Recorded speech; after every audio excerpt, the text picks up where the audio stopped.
This can't be happening. No. I don't want to start all over. I'm not resetting.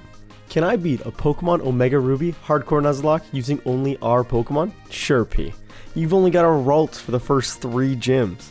I wouldn't be too sure about that. In a Hardcore Nuzlocke, once a Pokemon faints, it's dead forever, you can't use items from the bag in battle, and you can't overlevel the next gym leader's ace Pokemon. When I play Gen 6 games, I also don't use Mega Evolutions. The rest of the rules are in the description down below. Just for transparency, I do use rare candies in all my runs just to speed up grinding. We start the same way as we do in every Hoenn game, in the back of a moving truck. I love the throwback GBA graphics that I'm playing on. I think that's so awesome. We save Professor Birch from a rabid Zigzagoon, and he rewards us with our starter, a Mudkip named Not R. Not R is only with us for a short time, as we can catch our real starter on Route 102. I mentioned Not R because he was with us for almost 20 minutes while I was waiting for a Ralts encounter, so he's part of the family now too. We do eventually find a Ralts though, and I name him Ronald. Ronald is super frail, but I'm hoping with his decent special attack stat, he can carry us for a little bit. Or I wish it would, as we immediately reset after fighting an optional trainer with a Poochyena who's immune to Ronald's only attacking move, Confusion. We gotta strategically avoid these trainers and waste all of our PP before we can struggle, like in my Black E only run. We meet our dad in Petalburg, and somehow Wally finds a Ralts first try, and now I know this little brat is destined to be my rival forever. We get through the Petalburg Woods and the mandatory Team Magma Grunt thanks to Disarming Voice, which Ronald learned at level 11. With nothing else in our way, we arrive at Rustboro City, home of the first gym. After getting up to the level cap of 14, Ronald and I head inside to challenge Roxy and her rock types to battle. Roxanne leads with Geodude and I lead with Ronald. Ronald's Trace ability copies Sturdy, which protects us from getting one shot with a critical hit Rock Tomb. A Confusion does just over half as a Rock Tomb doesn't crit, but it does leave us in the yellow with our speed lowered. Not awesome. Another Confusion on the next turn can finish off Roxanne's lead Pokemon. Second out is her ace, Nosepass.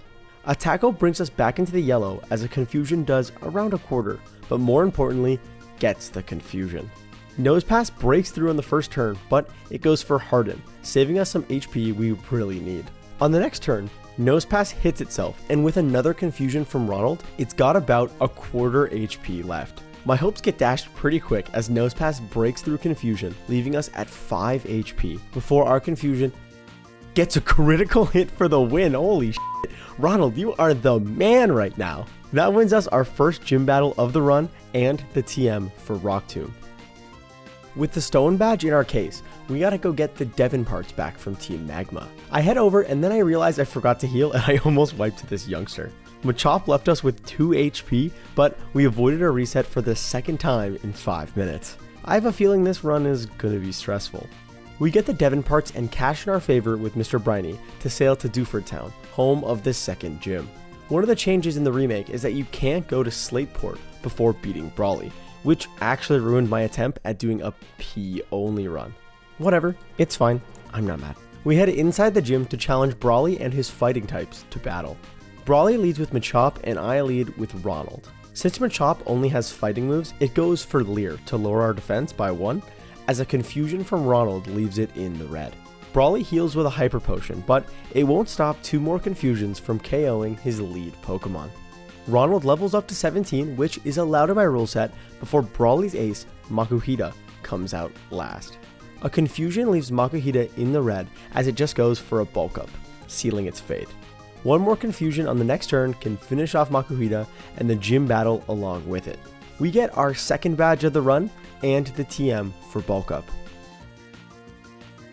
With the Knuckle badge, we can now go give Steven the letter from his dad, and isn't he so handsome? Now we can head to Slateport City, where we can grab the soft sand on the beach that we can't really use yet, and visit Stern's assistant at the shipyard. He sends us to the museum, which we need to pay to get into. Like, come on, Game Freak, I'm already buying your $90 games. You think I have enough money to pay for the museum? We deliver the parts to Stern, and we can make our way towards Mauville City. There's one problem though, May. This second rival fight on Route 10 is notoriously difficult, Go check out Accolade's video about how May is better than Brendan in Pokemon Emerald speedruns to learn a little bit more about why this battle is so difficult. Ronald cannot take this battle on alone without going over the next level cap, so he's gonna need some help. And I know just where to find some. Before you head towards Route 10, Glacia stops you and introduces you to the contests and contest hall. Now, I've never really cared about contests, but in this case, I'm gonna need to get over it. Once you complete one contest, a Pokemon breeder will come up to you and give you a special Pikachu that can change forms based on its outfit. It just so happens that if you start the game as the boy character, you get a Pikachu in its Rockstar form. You get it? Rockstar? Like the challenge that we're doing. I add Rockstar Ray to the team, and don't worry, I'm gonna talk about it. Beating May is impossible without Ray on the team, so I'm gonna need her to beat the challenge. I also think it's funny to use Rockstar Pikachu in the R only challenge. I mentioned earlier that I tried a P only run to use this cosplay Pikachu, but since I couldn't get to Slateport before Brawley, it was impossible. Also, Rockstar Pikachu can't evolve into Raichu. So my thinking is I'm gonna eliminate Raichu as a possible encounter later down the line to use this new breed of Pikachu, Rockstar Pikachu. Let me know how you feel about it in the comments down below. At the end of the day, this is my run, and I love doing dumb shit more than anything. So let's move on. We beat up May now thanks to Ray, and we arrive in Mauville, where we can beat up another punching bag in the form of Wally before getting our next team member. On Route 117, we can catch a Roselia named Rachel. Yeah, I bet you thought I was going to call her Rose. Come on, I'm more creative than that. With Rachel resisting electric moves and Ray having the lightning rod ability for an immunity to them, we head inside the gym to take on Wattson and his electric types. Wattson leads with Magnemite and I lead with Rachel. I set up a Leech Seed as Magnemite tries to paralyze me, but a held Cherry Berry cures that right away. I swap into Ray as a Thunder Wave activates Lightning Rod, boosting our special attack. I use a Quick Attack for a bit of damage as a Tackle does basically nothing after Leech Seed recovery. From here, an Electro Ball plus Leech Seed damage can KO Wattson's lead Pokemon. Second out is Voltorb. I'm going to save y'all the pain of this one. Voltorb only spams Charge and Ray only spams Meteor Mash, plus Wattson uses his Super Potion, so it takes a while. How long? Just long enough for me to tell you about today's sponsor. Anyways, Voltorb goes down and Wattson's ace, Magneton, comes out last. A Meteor Mash does almost nothing at +3 attack as a Supersonic hits, confusing Ray. That's what I wanted though, so I swap into Rachel on a Magnet Bomb for less than half. Magneton actually outspeeds, which I wasn't expecting, but it missed the Supersonic as Rachel hits a Leech Seed. This secures the win for us as I swap back into Ray on a Supersonic that hits and confuses us.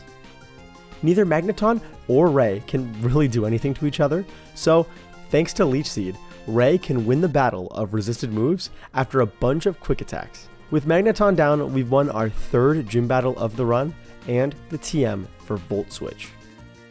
With the Dynamo badge under our belt, we can head towards Route 112 and Mount Chimney. Along the way, we get given the HM for strength and cross through the Fiery Path. Once we arrive in Fall Arbor Town, we get recruited by May to rescue Professor Cosmo, who's apparently just like me for real. Before we do that, we're gonna need the Dig TM from the Fossil Maniac's house, which is gonna be crucial in just a few minutes. We beat up Team Magma at Meteor Falls, but that wasn't enough for them, so we've gotta go fight at Mount Chimney. Maxie is tough here, but by baiting its lead Mightyena into using Swagger and then swapping into Ray with a held Personberry, we can manage, but just barely. With the story out of the way for the time being, we can travel to Lava Ridge Town, where we can get the Swords Dance TM and face the 4th gym leader, Flannery.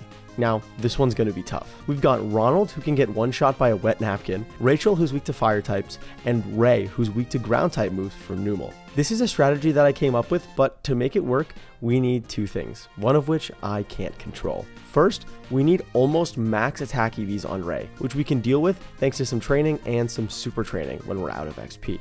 The second thing we're going to need is an attack boost during the fight. Rockstar Pikachu gets Meteor Mash as its signature attack, which has a 20% chance to raise its attack stat but it does only have 90 accuracy.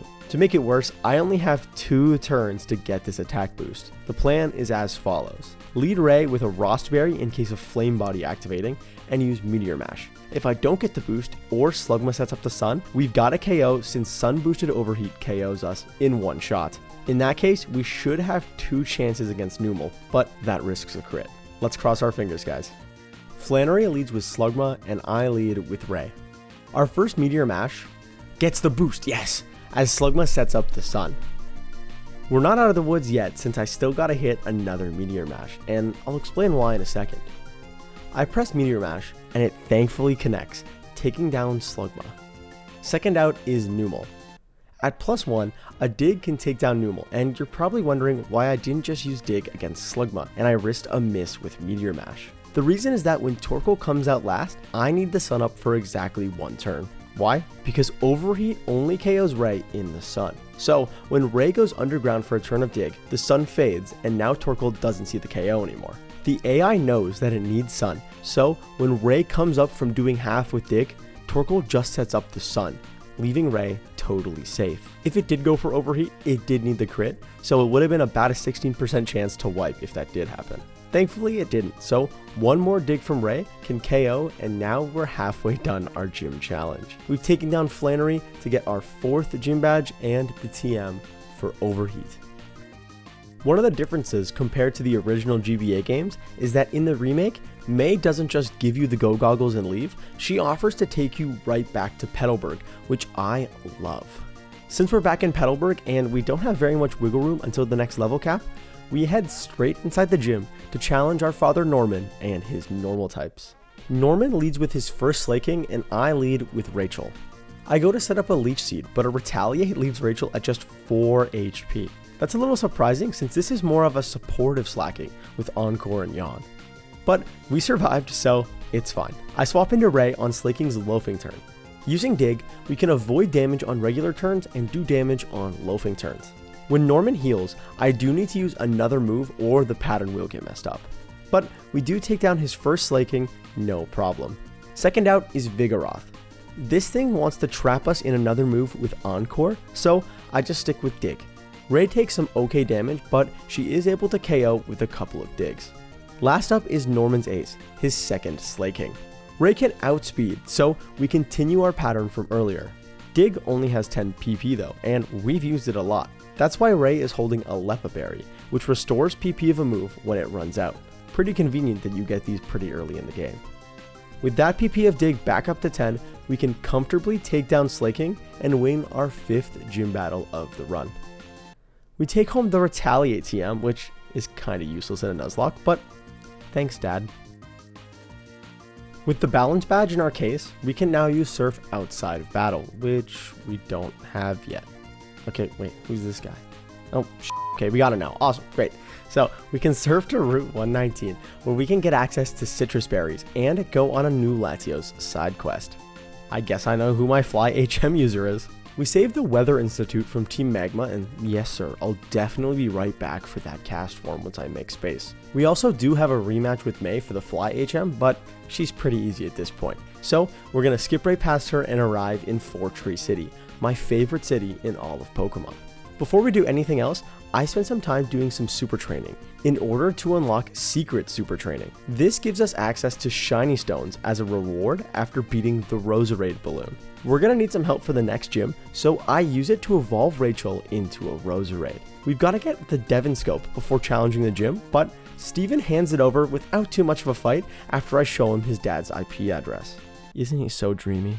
With Kecleon out of the way, we can head inside the gym to take on Winona and her flying types. Winona leads with Swellow and I lead with Ray. A quick attack does a bit of damage before a single spark can get the KO in one shot. Second out is Winona's ace, Altaria, with super effective Earthquake.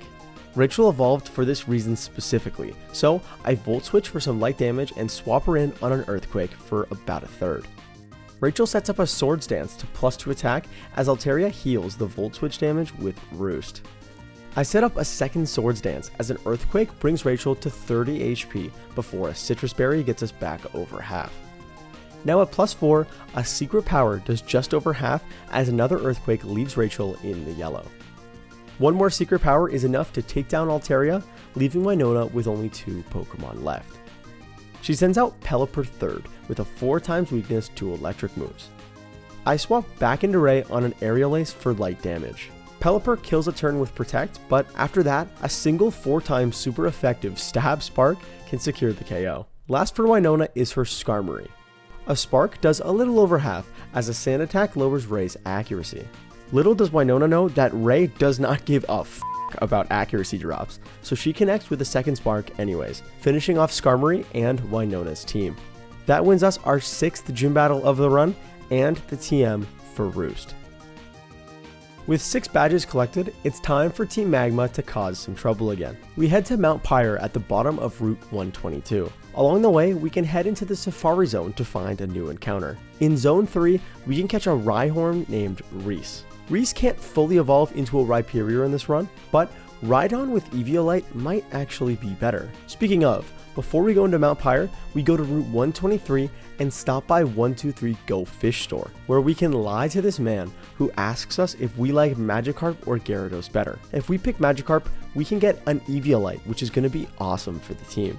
Speaking of items, I also grabbed the Light Ball on Route 120 to boost Ray's attack. We can't stop Team Magma from getting the red orb, so we try again in Slateport City, where we also can't stop them from stealing the submarine. Today just isn't our day. We travel to Lily Cove City and then head into the Team Magma hideout, where we're once again unable to stop them from getting away.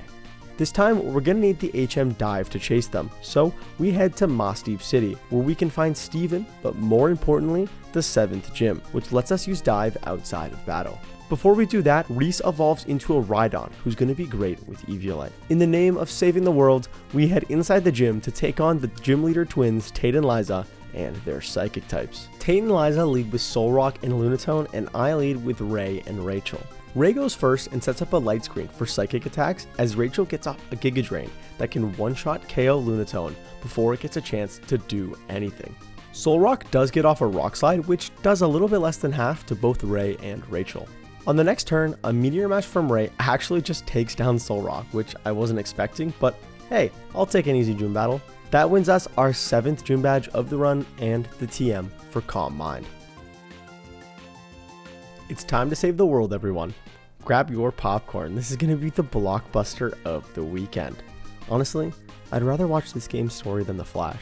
We surf to Route 128, where we can dive underwater and find the seafloor cavern. Before we enter it, we do find our last encounter of the run, a Relicanth named Reggie. With Reggie on the team, we finally have an answer to Maxie's Camerupt, and just in time for the final battle. We do some puzzles and grab the Earthquake TM before challenging Maxie, who we promptly destroy with a Swords Dance sweep from Reese.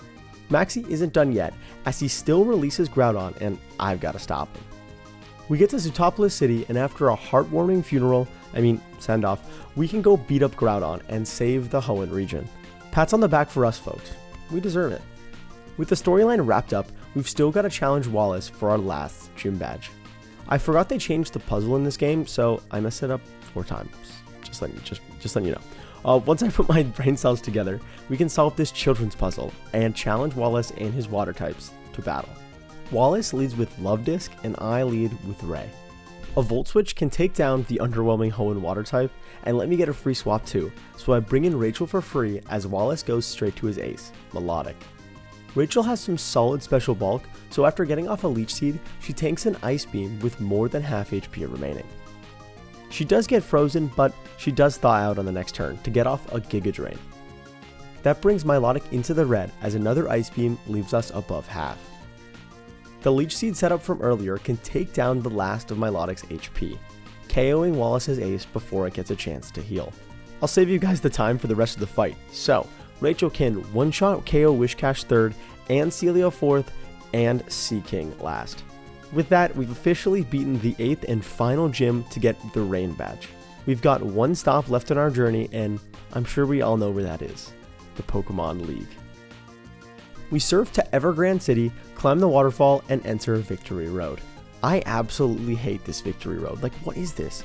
This looks like I'm playing this on a TV from 2006. Where's the brightness? My complaining aside, we do make our way through, beat up Wally with a real team this time, and arrive at the Pokemon League. I made some changes to the movesets to prepare us as best as possible. We've got Rockstar Ray with Substitute, Wild Charge, Volt Switch, and Meteor Mash, Rachel the Roserade with Sunny Day, Weather Ball, Leech Seed, and Giga Drain, Reese the Rhydon with Swords Dance, Earthquake, Hammer Arm, and Stone Edge, Reggie the Relicanth with Waterfall, Earthquake, Yawn, and Head Smash, and finally our starter, Ronald the Ralts with Light Screen, Reflect, Psychic, and Charm. Do you think we can do this? Make your guess in the comments now. Could you hurry up? I gotta make a video, man. Like, you're just sitting there with your hand on your chin, like thinking, like, come on, man, hurry up. We enter the Elite Four to find our first opponent, Sydney and his dark types. He leads with Mightyena and I lead with Ronald. Intimidate lowers Ronald's attack, but thanks to his ability Trace, an Intimidate lowers Mightyena's attack right back. Ronald's goal is to set up. So, after Mightyena tries to use a Sucker Punch, we can set up a Reflect to double our defenses. I swap into Reese on a Swagger that boosts our attack to +2, but it confuses us. Luckily, Reese has a Persim just for that. Mightyena does use Swagger again, so now Reese is +4 and confused, which is never a good thing. He does break through to hit a super effective Hammer Arm for the KO. Second out for Sydney is Shift Tree. A Leaf Blade connects for less than half as Reese thankfully breaks through confusion again for the clean one-shot KO. Third up is Cacturn. I don't want to risk Reese here yet, so I swap into Ray on a spiky shield that fails. My plan was to Meteor Mash then Volt Switch into Rachel for the Sharpedo, but a Meteor Mash just gets the one-shot apparently, so that's cool. Fourth up is Sharpedo, just like I thought. Ray can outspeed and KO in one shot with a Wild Charge, but the recoil plus rough skin damage forces Ray to the bench for the rest of the battle. Last out is Sydney's ace, Absol. I swap into Reggie on a Night Slash that gets a crit, but it still leaves Reggie over half. After tanking another Night Slash to the yellow, Reggie's ability Rockhead comes in clutch as he fires off a stab head smash for the KO without worrying about recoil damage. With that, we've won our first of 4 Elite Four battles. Our second battle is against Phoebe and her ghost types. She leads with Dusclops and I lead with Ray. A Meteor Mash does over half as Dusclops sets up a Future Sight, which hits 2 turns later. One more Meteor Mash can finish off Phoebe's lead Pokemon. Second out is Sableye. It fakes us out, causing a flinch and letting Ray tank the Future Sight into the yellow. Ray's too low to stay in now, so I Volt Switch into Reggie on a foul play for about a quarter. Phoebe uses a full restore as it goes completely unpunished as Reggie misses a head smash. On the next turn, Reggie does make up for it as he outspeeds and gets the clean one-shot on Sableye. Third up for Phoebe is her Dusknoir with the elemental punches.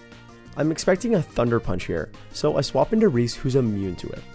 A Hex does fairly light damage as an Earthquake does over half in return. One more Hex still leaves Reese with a comfortable amount of HP as a second Earthquake can finish off Phoebe's ace. Fourth up is her first Banette.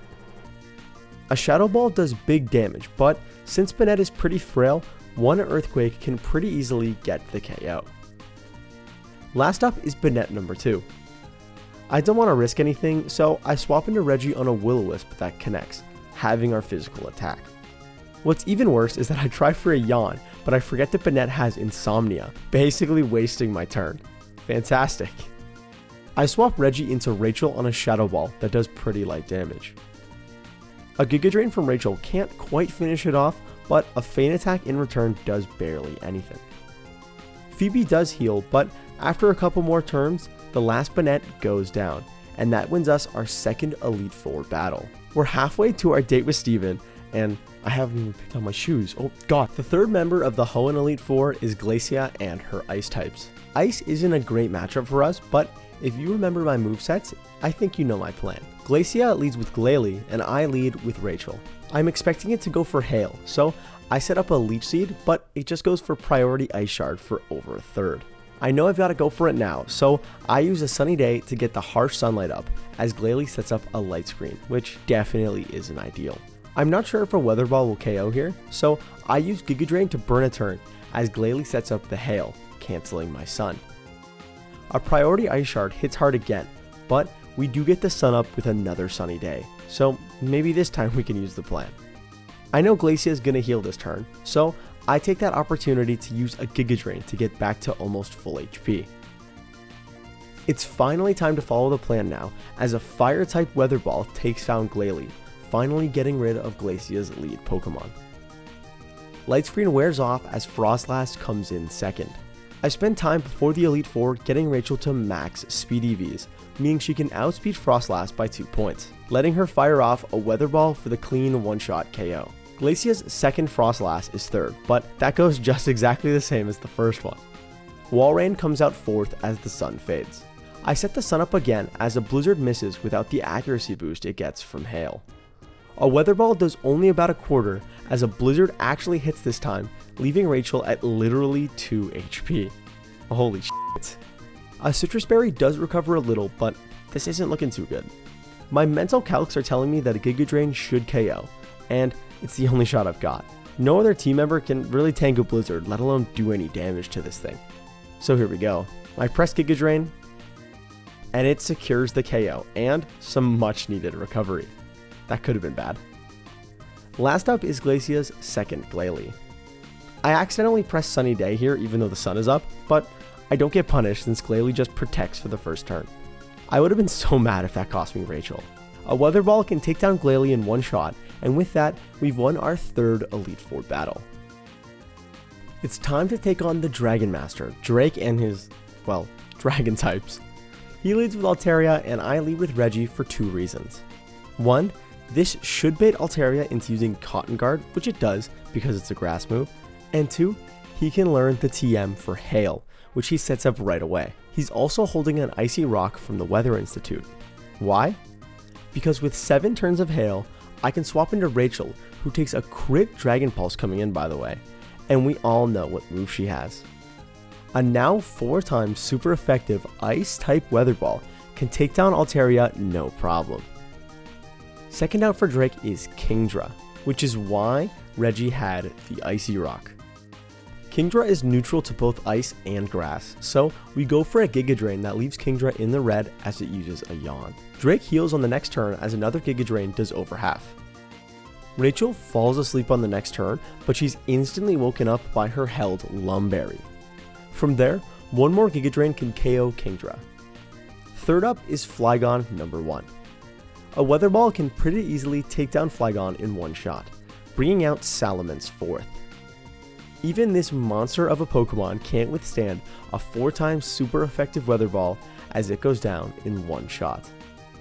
The Hail ends as Flygon number 2 comes out last. I need the Hail up, so I swap back into Reggie on a Supersonic that misses. Flygon does outspeed, but it just misses another Supersonic, as Reggie can set the Hail up again for free. I swap back into Rachel as Flygon misses another Supersonic, which actually made me laugh out loud. Nice 50% accurate move there, buddy. From there, Rachel can outspeed and finish off Flygon with a Weather Ball. We've taken down Drake and the Elite Four with him. It's time for our date with Steven and... Do I look alright? How's my hair? It's good? Okay, awesome. We stand in front of Steven, that makes me a little nervous because he's so handsome, and he challenges us to battle. Steven leads with Skarmory and I lead with Ray. Thanks to Sturdy, I can't one-shot it, so I just use a Meteor Mash to break it. Spikes do get set up on my side of the field, which definitely isn't ideal. Ray can Volt Switch into Skarmory for the KO and for the free swap into Reggie, which baits out Cradily next. I don't want to be in against that, so I swap into Rachel on a Giga Drain for almost nothing. A Giga Drain of our own does about a third as a Confused Ray from Cradily connects. I make a mistake here and I swap into Ronald without realizing that super effective Sludge Bomb would be up next. I'm sorry, Ronald. I bring in Ray. I get the free Volt Switch damage and go back to Rachel, who gets confused again. She does break through confusion, but I tried to Leech Seed a Grass type, which doesn't work, as a Sludge Bomb does some okay damage. At this point, I know I need to relax. I've made a mistake and I'm about to let it spiral out of control. One mistake isn't the end of a run, especially against a f***ing Cradily. Rachel snaps out of confusion and leaves Cradily in the red with another Giga Drain, as an Ancient Power does some more okay damage. Steven goes for a full restore as another Giga Drain brings Rachel to almost full HP, and does about a third to Cradilly. A couple more Giga Drains bring down Cradilly, leaving Rachel at almost full HP as Claydol comes out third. A Giga Drain won't one-shot, so I set up a Leech Seed to get the chip I need, but Claydol uses a Light Screen, doubling its special defense. A Giga Drain does put it into the yellow as an extra sensory does big damage, leaving Rachel in the yellow as well. Thanks to a held Citrus Berry and some Leech Seed, she's back up to solid HP in no time though.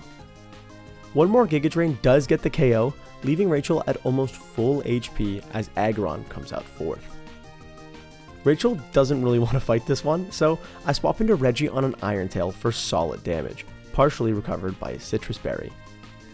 A Waterfall does less than half and doesn't get the flinch, as an Earthquake gets a critical hit, leaving Reggie with 11 HP. I'd rather get the free swap here than save Reggie, since he can't really outspeed anything in the back. So after another Waterfall brings Aggron into the yellow, a second Earthquake can bring down Reggie. Our newest team member gone too soon. I send Rachel back in. I forgot Steven had a second full restore, but it's okay since Giga Drain did about 3/4. One more on the next turn finishes off Aggron. Fifth out is our Maldo. I bring in Reese on an X-Scissor for some light damage. Another X-Scissor brings Reese into the yellow as a super effective Stone Edge brings down our Maldo. Last out for the champion of Hoenn is the scariest Pokemon of the entire run, Mega Metagross. This thing one-shots everything on my team, except one. Reggie, oh shit, he's dead. Well, if I can get a Reflect up there, oh shit, Ronald's dead too. This is bad. Reese tries to get off an Earthquake, but at his HP, a Meteor Mash can bring him down. I think this is going to be a wipe. I bring out Ray. I assume I'd outspeed, but I don't, as Giga Impact obliterates Ray. See you later, Rockstar. It does have to recharge next turn though, so I think I see a win here. My heart drops as I see Metagross outspeeds us. I thought with our investment, I could do it, but I can't. Rachel gets the sun up as she waits for the Reaper to call her number. Metagross missed. Holy shit, it missed! It missed! Zen Headbutt 90% accuracy came in clutch for us as a now super effective Fire-type Weather Ball can get the one-shot KO. With Metagross down, we've officially become champion of the Hoenn region and have officially beaten a Pokemon Omega Ruby Hardcore Nuzlocke using only R Pokémon. Thanks so much for watching, guys. This run was crazy, and I'm proud of some of the strats that I pulled off. This has got to be dubbed like the weather run, right? Like Weather Ball strats, the sunning, and the Flannery battle, you know? Anyways, guys, if you like this one, feel free to press that like button, but only once. I'll know if you press it twice, so don't do that. And if you're new here, why not subscribe? And add me to the list of people you've been meaning to go through and unsub from, but you're too lazy and that's a lot of work, and you've been subbed to them since you were like 14 and that feels wrong. You don't want to leave them yet. I think I'll take a break from letter locks for a bit after this next video, which will be in Pokemon Sword, by the way.